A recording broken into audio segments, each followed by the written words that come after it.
All right. So in this video, I want to go over pipelines, how to set them up, and kind of give a brief explanation of how you can use them, what they're used for, and maybe some best practices on what you should and should not maybe use them for.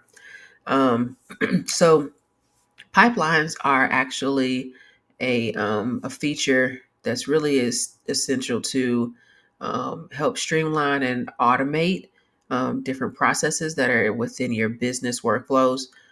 So it helps kind of create like a sequence of actions that'll help guide or lead your any of your leads or your customers through like predefined steps, making sure that you are communicating with them effectively, and then it helps with engagement that's consistent. So let's go to where you will actually see pipelines. So if you go to the menu on the left and then you click on opportunities, okay, opportunities will bring up this page here where you'll see opportunities, um, pipelines, and then bulk actions. So what we want to do is click on pipelines, and then we want to create a new pipeline. So let's try to create a simple one that kind of helps you kind of get through maybe like a booking process. So like I said, you want to make this as simple as possible. Don't try to overcomplicate it. And then because it may confuse the customer or your clients or your leads as well too. And you also don't want to confuse yourself either. So let's give the pipeline a name. Let's say sales process, or even if it's not sales process, maybe it could be like um, qualifying process.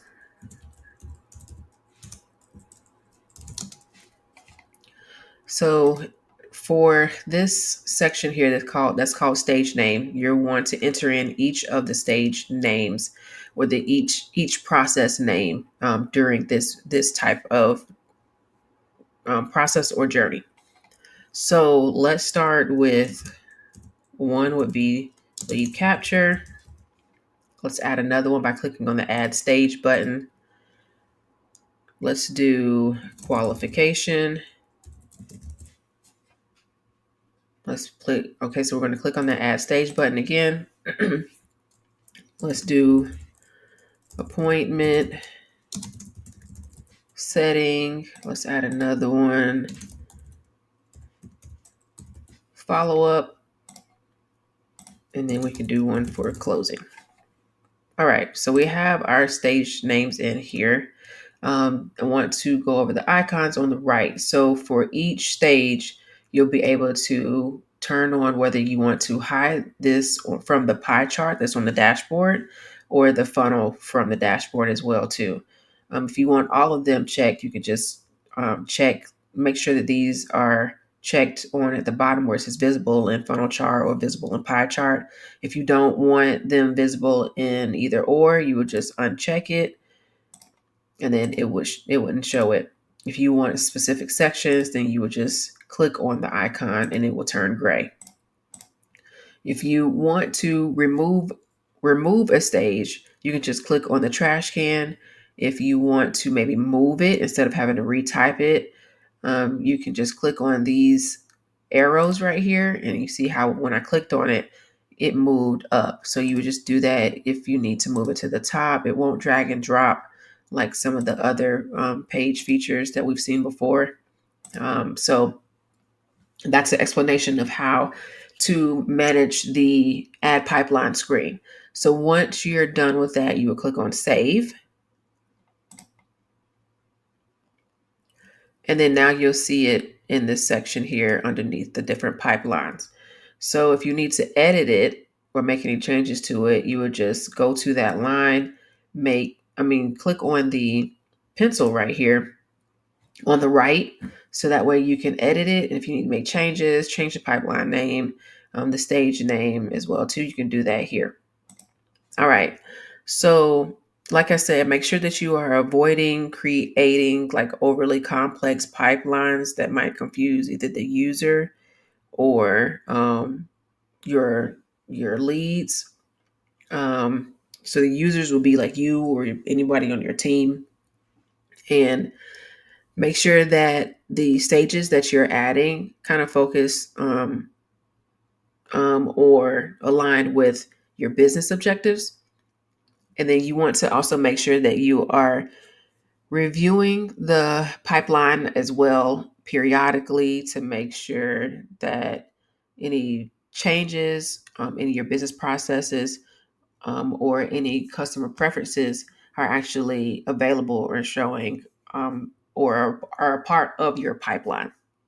And anything that's outdated, make sure you remove those as well too. So if you want to be able to see more of, let's see, where this access this if you want to see numbers or anything that's connected to this on the dashboard, if you remember or recall, let me go back to edit here so you can see. If you recall the funnels or the pie chart here, so what you'll see is, let's go back to the dashboard, which is on the left. You'll see that information from that pipeline show up on the dashboard in the funnel section, in the stage distribution section. So if I click on this drop down right here and I click on the one that we had made an example of, you'll see all of these stages here. You'll see once the everything is connected for the automation piece, because right now we're just kind of going over how to actually set up the pipeline. So once all of that information is connected, you'll see the numbers that are connected to it. So how much money could be possibly coming in for a lead capture, the qualification stage, the appointment setting, how much was the closing, the follow-up, and how much you actually closed on and actually won. So, and then this will be your percentages as well too, and the next step conversion percentages as well. So, and then your stage distribution will actually have a chart here as well too. I may or may not have an example here of one. Let's see if we got one. We don't. Okay, here's an example. So here's your pie chart. So this just gives you a percentage according to how it would look in a pie chart, and it'll do the percentage increase versus the last 30 days. So here's some numbers that you can kind of go by to kind of gauge what's going on during that pipeline. All right, so that's your explanation of how to use the pipeline.